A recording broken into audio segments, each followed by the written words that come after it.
It's a bit of a bonus piece. Welcome in. It's the Writ Race, the daily version of On the Ledge, the Ontario Politics Podcast. Dave Trafford here for Story Studio Network, and Keith Leslie. You hear and see him on CHTV in Hamilton, commenting on the goings-on at Queen's Park and Ontario politics, and John Wright from Maru Public Opinion with his finger on the pulse of your attitude. I sometimes think John knows what you think before you know what you think. That's kind of how we rely on his Gandalf experience to paint the pictures for us. So this is our Victoria Day version of the Writ Race, and I thought, it's a quiet weekend generally. I mean, I think they'll probably be fairly quiet on the campaign trail, but I wouldn't be surprised if there are a few barbecues that get fired up, and there'll be lots of conversation. So we kind of want to take stock of it. We're now in the last 2 weeks, full 2 weeks of the campaign.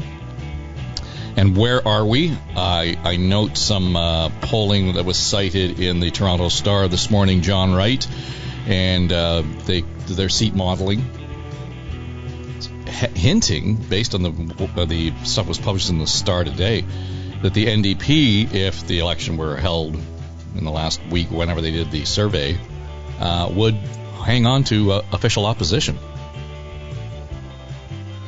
I'm not sure how their seat modeling works, nor am I sure exactly how the signal works or Vox Pop works. But I do know that when you take the aggregate of the polls that have been done over the last week, we actually see the NDP faltering a bit.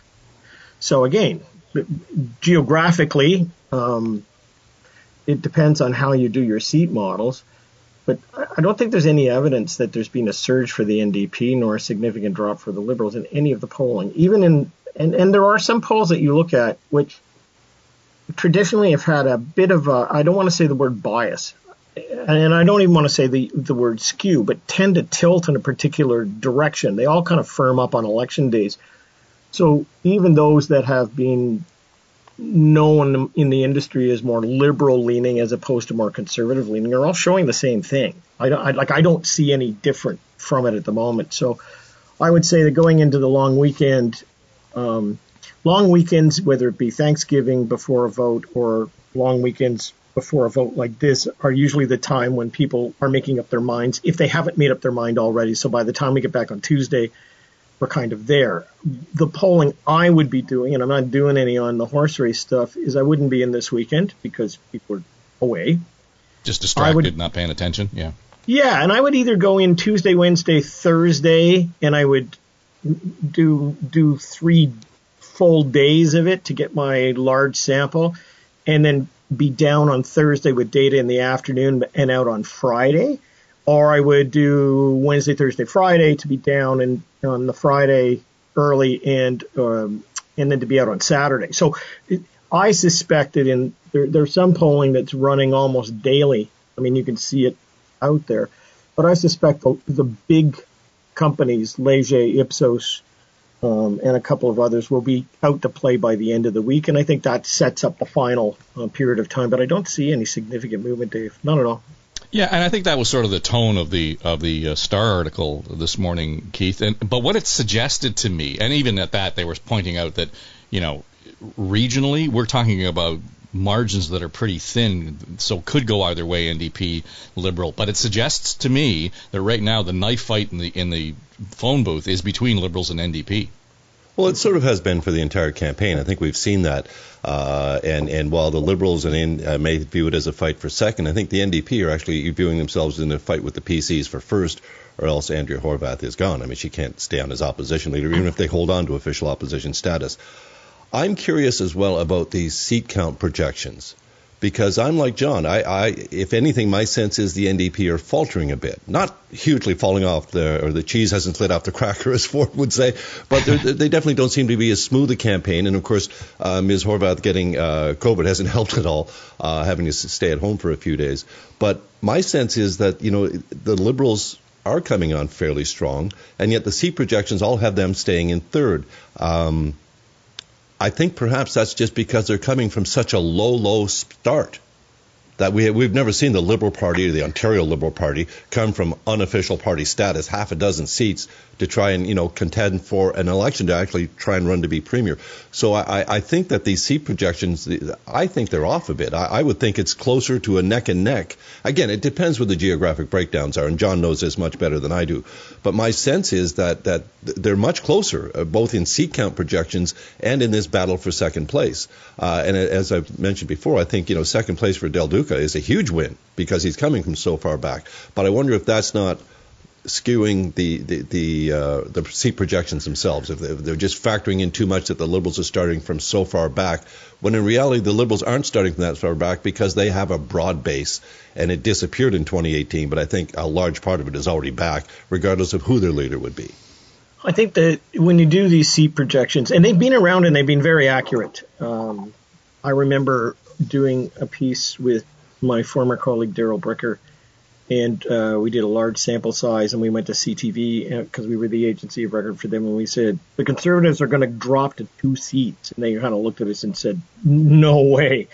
I mean, federally, there's no way that Kim Campbell's going to go down to 2 seats. And we ran it again. We said, well, the range is between 2 and 9, and it nets out on the high end at 7. So it's either going to be 7 or 2. So you need big sample sizes. The formula has been around for a long time. Can I just say before you move on, you were wrong. Kim Campbell didn't get 2 seats. She didn't win her seat at all. Right. Elsie Wayne, thank God for her. They're winning the dinner party afterwards. But you need large sample sizes. But the formula has been around for a long time, right? And so what the aggregators do, 338 is one that I look at. JP Fournier is quite accurate, and there's a couple of others out there, is that they pour all of the opinion polls into the aggregation of it. Now, Ipsos has said that they don't want their poll included in aggregation, so they're extracted from it. But everybody else gets poured into it so that you get the variance between the outliers and the right, the left and center polling and all that sort of stuff. So when they publish a range. So they'll say, as of this morning, that the PCs end up with 73 seats, but the high end is about 87. So, I mean, they do publish a range. Swing. Yeah, but there's kind of a bracket, after the 73, which is firm, and they only need 63 to get a majority. And then you look at the NDP and the Liberals, and the Liberals are ahead of the NDP. So the soup is only what you put in it, right? And if you put everybody's stuff in it, hopefully it all will work out. But they've been relatively accurate over the last number of years in the seat count, and that formula has been around for quite a while.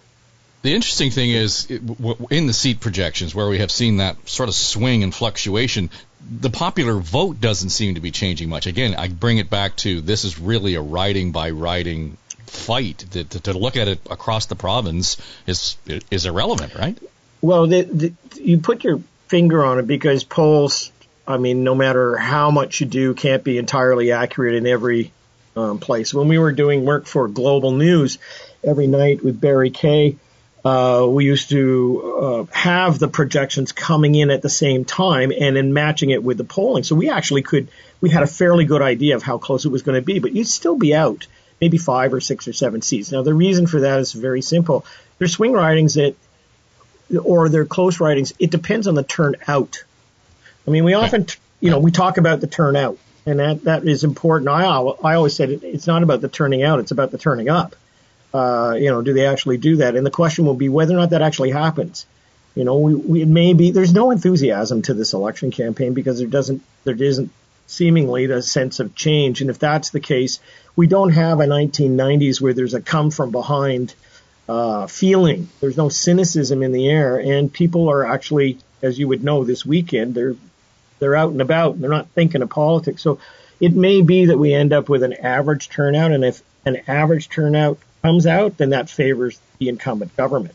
So but I don't see an enthusiasm at the moment. Well, is part of the total lack of enthusiasm the PC strategy to not only keep the premier really well under wraps, not even have events on weekdays during a campaign, let alone weekends, not put out an itinerary, but to have the PC candidates pretty much right across the province. I know there are some, but for the most part, they are not participating in the all candidates debates, and they get pushed. They say, we get much better, our time is much better spent knocking on doors, Fair enough. A lot of people at all candidates debates are partisan or have made up their minds, and you're likely to get protesters there. But when journalists follow up and say, well, then can I go knocking on doors with you? Well, no, we don't really seem to have time for that either.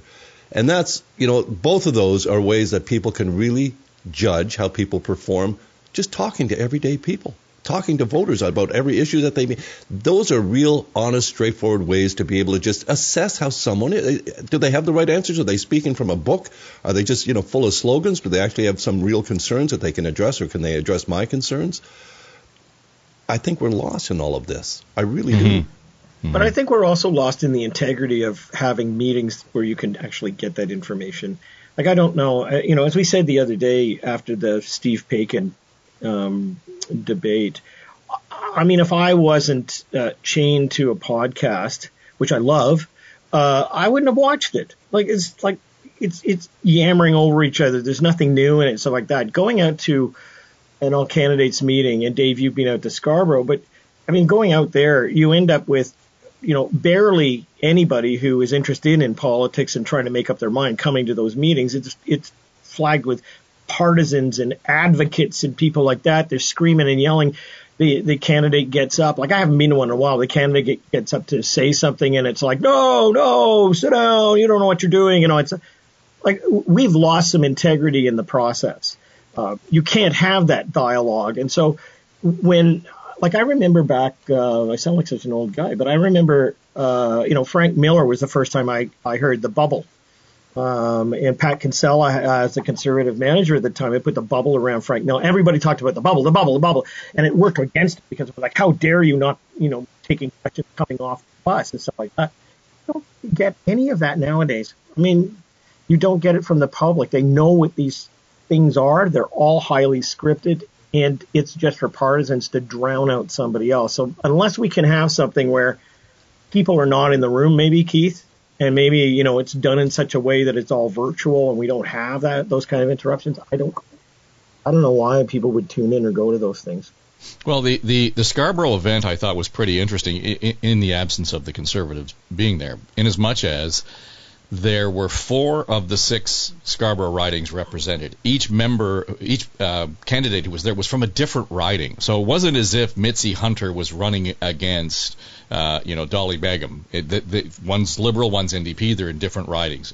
Clearly, they had an opportunity to make their point as party members. But as it was going on, I was thinking, okay, there's less of the what the hell do you know kind of attitude towards it, but really focusing on making their point. So the tone and tenor of that conversation changed considerably. Now, if there had been a Tory in the room, there's no doubt to me that they would have turned to, and you, sir, there would have been that kind of a discussion.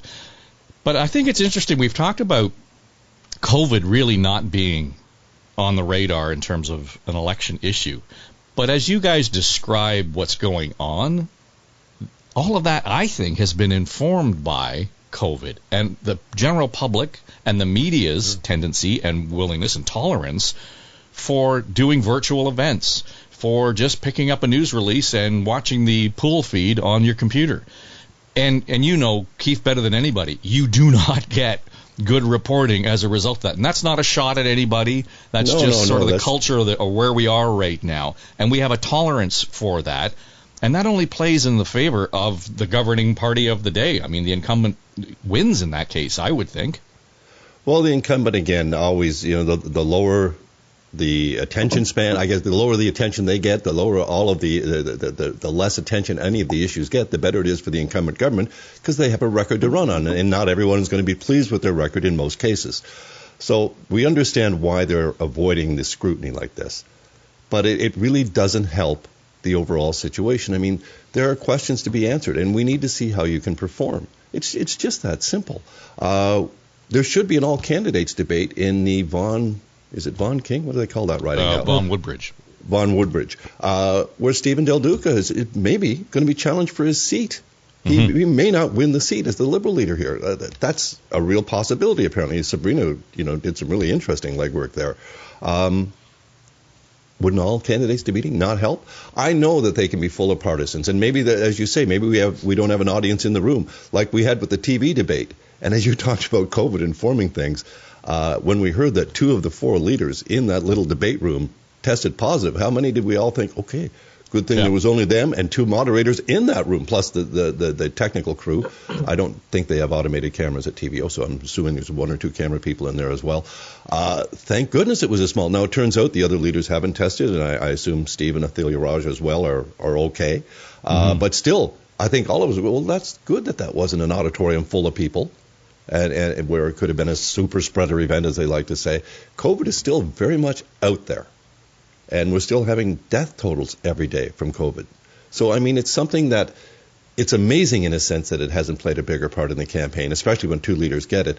And the fact that, I keep going back to it, I know it's the first wave, but the fact that the government literally ignored the long-term care homes in the first wave. 4,400 needless deaths in long-term care homes. And not all from COVID, some from dehydration and other horrible conditions. Criminal, yeah. We're not talking about this. And I don't understand why, and especially when we have the NDP and the Liberals and the Greens all saying they would get the private for-profit operators out of long-term care in Ontario. Why isn't this a focal point of this campaign, given all those people that died in long-term care needlessly because they were not protected? There would have been some deaths, yes, but there could have been many, many, many fewer if the government had paid attention much earlier, and they did not. Their own commission found they just simply did not pay attention to long-term care in that first wave. That is borders on criminal, and the fact that it is not an election issue when there are, in the absence of anything else, latch onto that. I know affordability is a big thing, but all those long-term care families, they're still out there. They're still wondering what the hell happened and why was it that bad. And yet it's, we've the private versus public, and we know again that the deaths and the outbreaks were more severe in the privately operated long-term care homes. Why isn't this an issue? Well, let me respond to that. I keep souvenirs here where I'm broadcasting from in my basement. Everybody keeps something, but I tend to throw things in a box, and then I have to go through them years later because I'm purging the house right now. And I find polls that I did in the 1990s. And the first thing I would say is I also see all the stories around, not just the polls, but all the things around them. So I picked up one the other day, and it was 61 cents a liter for gas. Okay, well, that's a little while ago. But I sort of looked at it, and I realized where we are today. And what kind of caught me in the last 2 days, of course, is that we had the market in the United States went absolutely down and then popped back up again as people bought to get into the market. Retail numbers were just terrible. And I think where we're at with all of this, Keith, is a sense of your own survival, meaning that we're not on the edge of panic here, but everybody's kind of looking at their pocketbooks more than they are looking in the rearview mirror at a whole bunch of other things. There doesn't seem to be a sense of urgency. Let's house back. Let's do these sort of things. But there's a sense that there's something going on here. And I think what I'm being asked to poll on nowadays is about pocketbooks, but recession. Is it the word? And a recession is actually it's technically 2 quarters of GDP having dropped, and that's technically called, so that's 6 months of that. On the other hand, here's what you just ask a better question. That is, in the last month, have you begun to set priorities for your spending and cut back on many things that you would normally buy at this time? And then you start going through lists and things like that. And what I'm finding, of course, is that yes, people are cutting back. They're cutting back on things, and they're trying to spend it on necessities as opposed to other stuff, which means then all the other things start to fall off the table. So that what you then anticipate is retail slashing budgets. All of a sudden, staff layoffs are going to come. Like you see that because people aren't spending the money, even though the economists will say that during COVID, people hoarded it. Well, they actually didn't. They paid down debt, but they're not going to spend it at the moment. All to say that what we're looking at right now is what we started out with at the beginning of the campaign, and that is it's all about the pocketbook. People are really concerned about that, but there is, as I said, there's no consensus on who's causing it or what to do about it. So I feel the pain of people who have been in long-term care who were, in the ring of steel that was really a ring of rust. But the reality is that that's not where people's heads are today. They don't want to talk about COVID. It's like the First World War. You were in it. You don't want to sit with your kids and rehash it. You just want to move on. And I think people right now are far more fixated on what's coming next week as opposed to what happened 2 years ago. But I think that similarly to the way we cover this campaign and how it's informed by our COVID experience, I think you've described exactly the resilience that we are focused on more than anything. We need to get through this. I mean, the idea that we had 2 leaders test positive and it not be the issue, I think the attitude then is, this is life and we're just going to move on. We're coping with this. And the other side of it is in terms of behavior. It's funny. I know I can go to the barber anytime I want to, but my rhythm has been so upset by COVID that something as small as getting my hair cut, I'm not as likely to go as often as I did before. So I'm not spending that, $40 or whatever it happens to be, every month as opposed to every 6 weeks. So those are subtle things, I think, where I'm not necessarily feeling it because I'm still not spending, or I had the same behavior of spending as I had during COVID. Very subtle things, and this probably clearly is anecdotal, but I'd just be curious to see what the research says, a year or so from now in terms of our spending habits and our attitudes around that stuff. Well, yeah, but I also got my hair cut this week. And what I was shocked about was my routine, because I went in and everybody was unmasked. And when I sat in the barber's chair, see, you can see it. It's not a bad cut. Is that I walked in with a mask on, and then I took it off, and it was a sense of I'm just going to leave it off. Like I'm not going to put it back on. It was, there's a ritual we're going through at the moment. I'll still keep masked up at certain things, but again, I think there's this kind of fatigue, and secondly, the Ford government, for all of its alleged failings during COVID, always kept between 43 and 45% approval ratings on how it was handling it. You only need 37 for a majority. So they're not suffering from that at the moment, but I think a lot of other people are basically still trying to adjust to not having to wear a mask, to just getting out and having some sunshine. Just for God's sake, I might vote as opposed to I have to vote.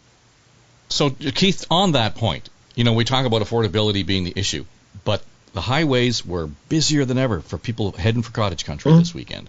It was just crazy. So they're not making the decision. I'm not spending $2 a liter. I'm going to go and get away because I need that relief, and that's their priority. It's not. It really isn't about the dollars and cents at the gas pump. Well, no, the dollars and cents at the gas pump are absolutely a factor with people. But as you say, they're looking at how they've lived in the last 2.5 years, how these sort of family gatherings have been so restricted at many times that no, absolutely, I'll pay that little bit extra in gas. I need to get out of the city. I need to get to that place, maybe have some family come visit, and we just relax with our masks off and just sort of have a little bit of normal life. And most of the life at the cottage, or let's face it, is outdoors. So again, just that little bit more relaxing with the mask off. They might even talk a little politics, as we just started off when we talked about. This long weekend is when a lot of people are going to firm up their attitudes. They're going to say, did you watch the debate last week? Did you see the clips from it? What do you think? That Green guy really impressed people, but do we want to, we're going to get both. So I think all of that's going to come into play this weekend. But in large part, it was, again, I still think affordability is absolutely, they're thinking about that. It's going to cost us this much extra. If it's a tank of gas, that tank of gas is now $30 or $40 more than it was just a few weeks ago. And so it's absolutely in their mind. But then when the NDP come out this week, now I know Ms. Horvath had to do it virtually, but they announced they're going to, they called it a cap on gas prices, gasoline prices. I see it as regulation.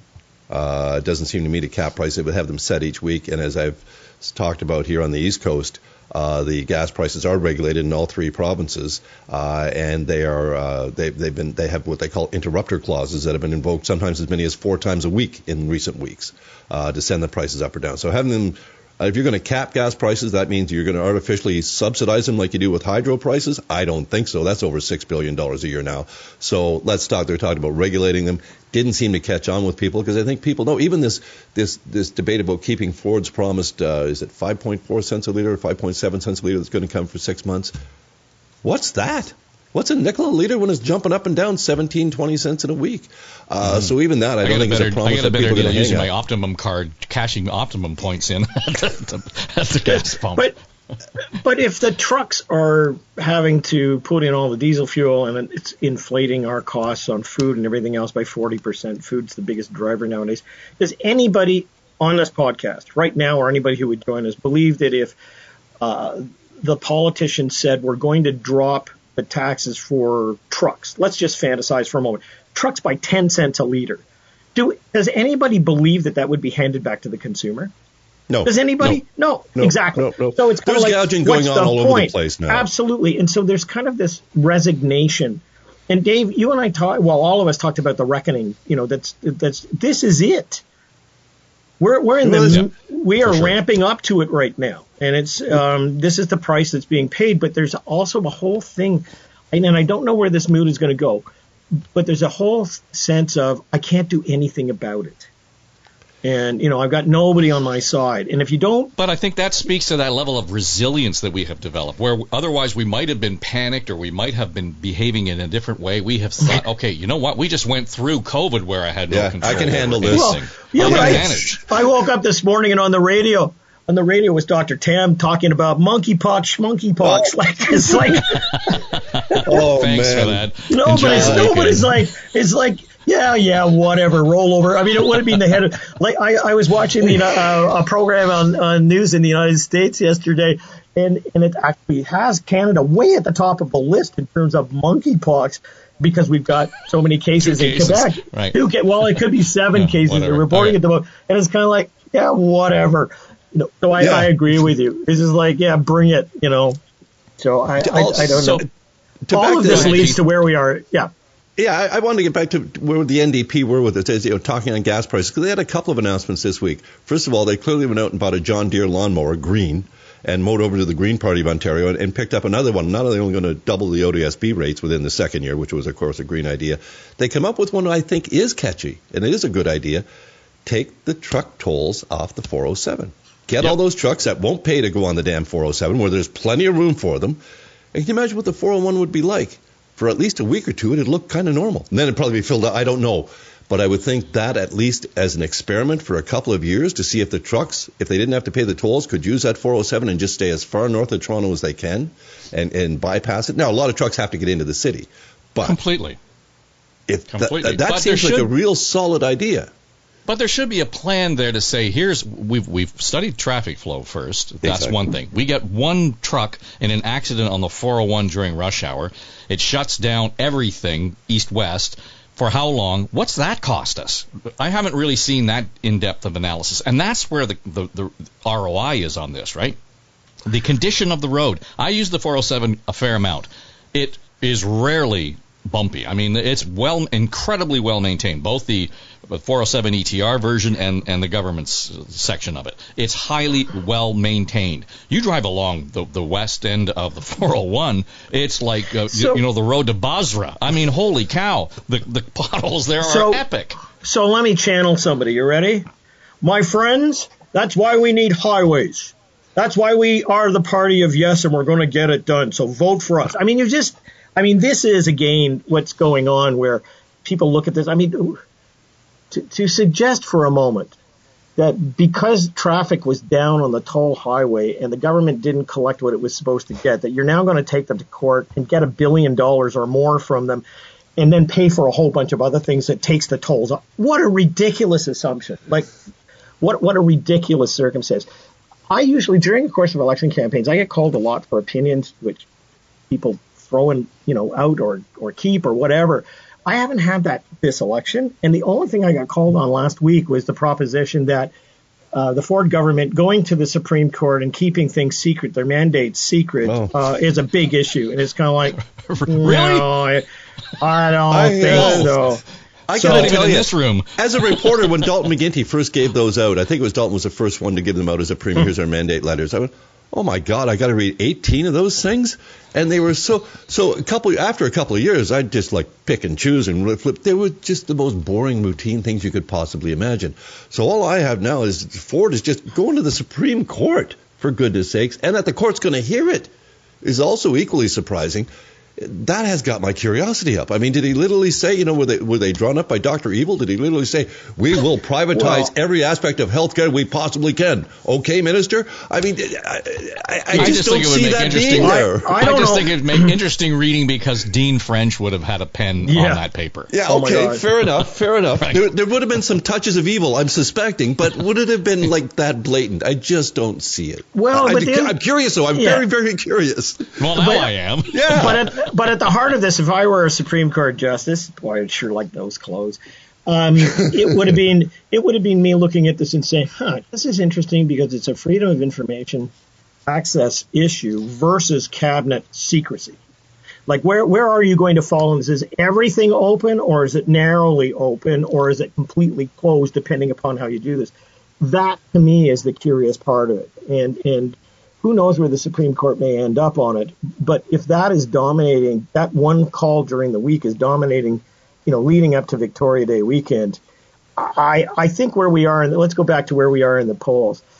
We're talking about some marginal ridings. We're not talking about a big flip here. We're talking about the Liberals possibly gaining the opposition standing, the NDP not so much, and which means that the Liberals are now back in contention to get all of their parliamentary funding.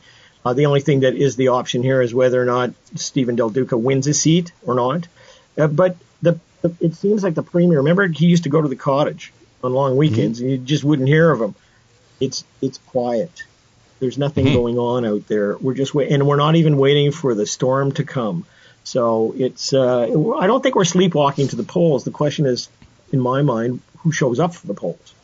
So just the only thing that on the Supreme Court issue, I realize that that's going to be a shiny thing people would be distracted at. To me, the biggest issue is that it's taken 4 years to get an FOI request resolved, and we're not there yet. So there's a whole layered issue around transparency and moving forward. Listen, guys, thanks for doing this. We'll cut you loose. I hope you get a chance to enjoy some decent downtime during the holiday.